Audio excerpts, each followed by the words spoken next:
Sa planetang Blue Star, isang lugar na puno ng pag-asa, nagsimula ang Transference Disaster, isang trahedyang nagwasak sa katahimikan ng mundo. Mabilis itong naging impyerno. Hindi ito simpleng sakuna. Sa loob ng ilang oras, lumusob ang mga halimaw na tila galing sa ibang dimensyon. Hindi handa ang isang sangkatauhan. Hindi handa ang Blue sinira ang paniniwala at simula noon, ang kapangyarihan ay naging sukatan ng kaligtasan. Mga halimaw sa kawalan, chaos na walang paliwanag at isang katauhan na pilit lumalaban. Dito nakilala ang bida, isang E-rank na awakener, pinakamahina raw. Pero sa ilalim ng pressure, nagising ang kakaibang kapangyarihan. Habang bumubulusok ang stats, 90, 99%, hanggang 100%. Unti-unting nagbabago ang lahat. Xu Jingming, ang SSS Plus Purple Thunder. Ang kanyang transformation, kumpleto na. Hindi lang basta lakas, ito'y Divine Lightning. Bumaba mula sa langit, winasak ang limitasyon. Isang immortal legend mula sa pagkabagsak. Sa kanyang kamay na kumikislap ng cosmic energy, ang laban ay magsisimula, mga Lords. Nagsisimula ang chapter, mga Lords. Pumasok si Xu Jingming sa training facility at nakita ang kanyang mga kasamahan sa team, kabilang sina Shen Dongling, Yao Fang, at Kung Shi na naghihintay sa kanya. Nang makita siyang dumating, magalang nila siyang binati bilang kanilang captain. Tinipo ni Coach Yang Jintian ang buong team at sinabihan ang lahat na pumasok sa virtual stealth cabin upang simulang ang kanilang practice. Sa isang kidlat ng liwanag, dinala ang buong team sa isang maliwanag at walang laman na virtual space. Pagkatapos nilang makapag-ayos, ipinaliwanag ng coach na ang kanilang mga susunod na laban ay susubok kung gaano kahusay ang kanilang pagsasama-sama. Kaya nagsimula siya ng isang round ng introductions upang matulungan ang lahat na maunawaan ang mga kapangyarihan ng isa't isa. Tinakto niya ang team lineup na binanggit na mayroon silang 8 miyembro sa kabuuan na may 5 starting players at 3 substitutes. Nagsimula ang coach sa kanilang vice captain, si Kung Shi. Ipinaliwanag niya na si Kung Shi ay may A-rank ability na tinatawag na Solid Iron Giant Bear, na lubhang nagpapalakas sa kanyang lakas at nagbibigay daan sa kanya na lumaban sa frontline bilang kanilang pangunahing tank. Susunod, ipinakilala niya si Shen Dongling bilang assassin ng team.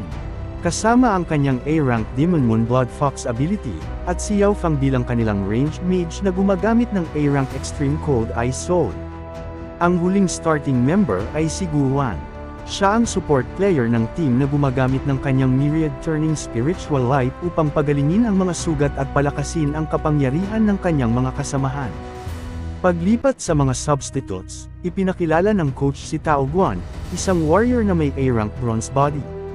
Ipinakilala rin niya si Li Chengfeng, isang mage na gumagamit ng A-rank Abyssal Karmic Fire, at si Su Royan, isang support player na may A-rank Gentle Spirit Water. Pagkatapos maipakilala ang iba pang miyembro ng team, tumingin ang coach kay Xu Jingming at naghanda na ipaliwanag ng formal ang mga kapangyarihan ng kanilang captain. Walang pakundangan na pinutol ni Yao Fang ang coach at sinabing walang kailangang paliwanag dahil alam na ng lahat na ang kanilang captain ay isang rare S-rank awakener.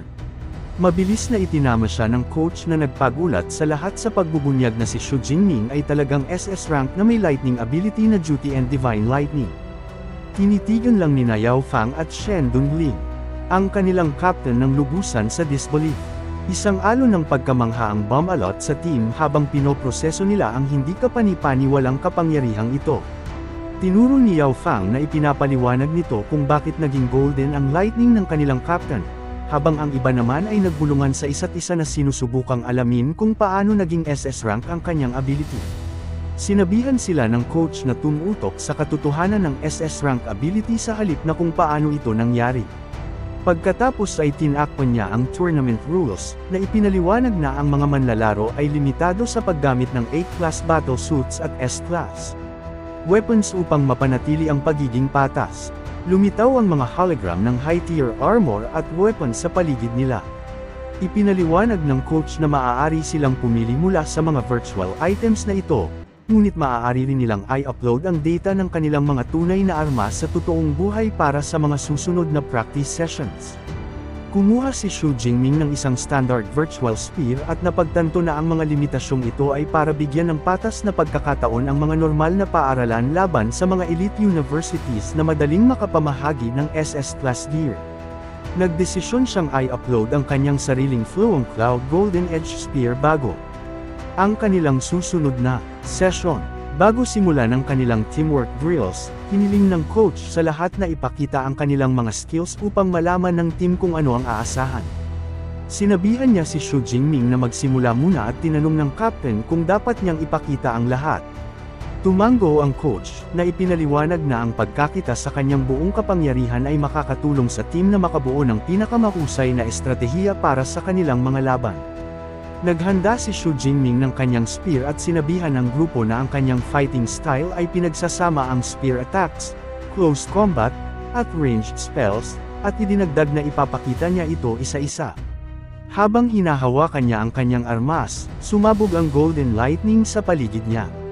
Pinanood ng team sa pagkamangha, namangha sa kung gaano mas mapanganib at maganda ang hitsura ng kanyang SS rank energy sa personal kumpara sa video recordings. Sinimulan niya ang kanyang showcase sa isang blur ng mabilis na strikes, na naghahadyos ng maraming chain lightning spears na pamunit sa hangin. Mabilis na lumipat sa kanyang susunod na galaw, nagcast siya ng Thunder Prison upang i-lockdown ang lugar, naghagis ng Focused Thunder Spear, at tinapos sa isang mabigat na Lightning Punch upang ipakita ang kanyang close range damage. Mula sa gilid, lubusang nabigla sina Li Chengfeng at Guan sa lakas ng kanilang captain. Confident na sinabi ni Li na sigurado silang mananalo habang lihim na iniisip ni Guan kung may magagawa pa ba ang kanyang support skills para sa isang ganito kalakas. Pagkuha ng pahinga, tumayo si Xu Jingming habang ang kanyang spear ay kumikislap sa kuryente. Walang pakundangan niyang sinabihan ang kanyang mga stunned teammates na iyon lang ay warm-up at ngayon ay ipapakita niya ang kanyang S-rank combat skills. Lubusang naiwang walang masabi sina Li Chengfeng at Guan, na nakatitig sa gulat habang napagtanto nila na ang mga crazy attacks na nakita nila ay halos simula pa lamang. I-activate ni Xu Jingming ang kanyang S-rank Indestructible Thunder Body at nilapisan ito ng kanyang Health Under Armor. Wild na umalab ang kanyang buhok sa Golden Energy, na nagpawis kay Tao Guan habang napagtanto niyang ang Lightning Armor ng Captain ay mas matibay kaysa sa kanyang Bronze Body. Pagbalik sa offense, pinaputok ni Xu Jingming ang kanyang Heavenly Lightning Technique. Ang malaking blast ng magic ay palm unit sa virtual field, na nag-iwan sa team na stunned na nakamaster na niya ang isa pang S-rank move. Kahit pagkatapos ng napakalaking pagkasira, kalmadong binanggit ni Xu Jingming na ang attack na ito ay hindi pa rin ang kanyang pinakamalakas. Nagtipon siya ng blazing red lightning sa kanyang fingertip, naghahanda na ipakita ang kanyang ultimate trump card. Pinaputok niya ang attack, na nagdala ng isang giant, fiery finger mula sa langit na bumagsak sa lupa. Ang impact ay lumikha ng isang malaking explosion, na tinakpan ng battlefield ng blinding light at apoy. Nang tuluyang maalis ang usok, dahan-daang lumapit sina Shen Dunling at Yao Fang sa gilid ng isang giant glowing crater. Tinitigan nila ito sa gulat, hindi makapaniwala na isang estudyante ang makakagawa ng ganito kalaking pinsala.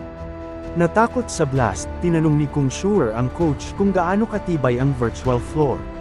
Nang sabihin ng coach na ito ay kasing tibay ng C-class alloy, namutla si Kung Shuer, na napagtanto na ang isang tao na matamaan ng attack na iyon ay magiging abo agad.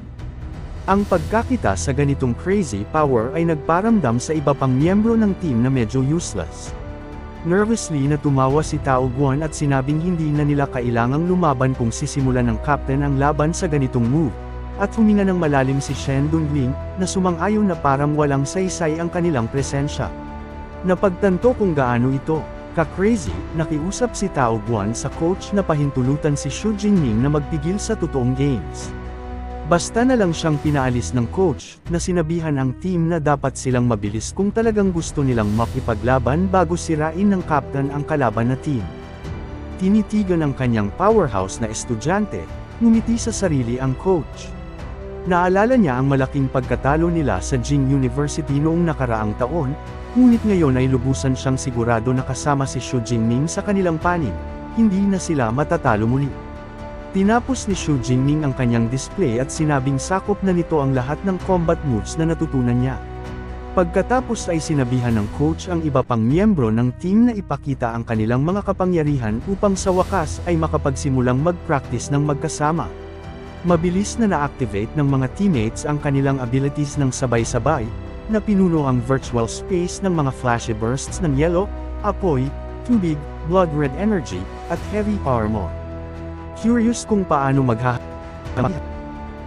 lumapit si Guwan kay Xu Jingming. Tinanong niya kung maaari niyang i-test ang kanyang buff sa kanya, na hindi sigurado kung gagana ang kanyang A-rank support skills sa isang SS rank fighter. Sumang-ayon si Xu Jingming, at tinakpan siya ni Guwan ng glowing green light. Lubusan siyang nagulat nang maramdaman niyang tumaas ang kanyang kapangyarihan ng tatlo. At napatuntok na kailangan ng bawat team ng isang magaling na support player. Pagkatapos nilang tapusin ang kanilang teamwork drills, tinawag na ng coach na tapos na para sa araw na iyon. Pinakawalan niya ang lahat maliban kay Xu Jingming at sinabihan itong manatili. Kumaway ang natitirang team bilang pamamaalam at nag-log out, ang kanilang mga virtual bodies ay unti-unting nawala. Ngayong sila na lang dalawa, ng estudyante na. Kailangan nilang pag-usapan ang kanilang battle plan. Tumanggo lang si Xu Jingming at sinabihan ng kanyang guro na magpatuloy at sabihin ang nasa isip niya. Ipinaliwanag ng coach na ang tournament ay may mahirap na format kung saan kailangan nilang labanan ang maraming top schools ng sunod-sunod. Tinanong niya si Xu Jingming kung handa siyang manatili sa battlefield sa baba ng walang pahinga. Ngumiti lang ang kapatid at tinanggap ang hamon ng walang pag-aalinlangan. At dito lang nagtatapos ang chapter na ito, mga lods. Huwag niyong kalimutang mag-like, mag-comment, at mag-subscribe sa YouTube channel natin, at mag-follow sa Facebook page. Salamat sa panunood. See you sa next recap. Kung nagustuhan mo ang mga video na ito ka-T-Recap, don't forget to leave a like and subscribe, at i-hit mo na rin ang notification bell para updated ka sa mga bago pa natin mga video. Salamat at maasim na araw!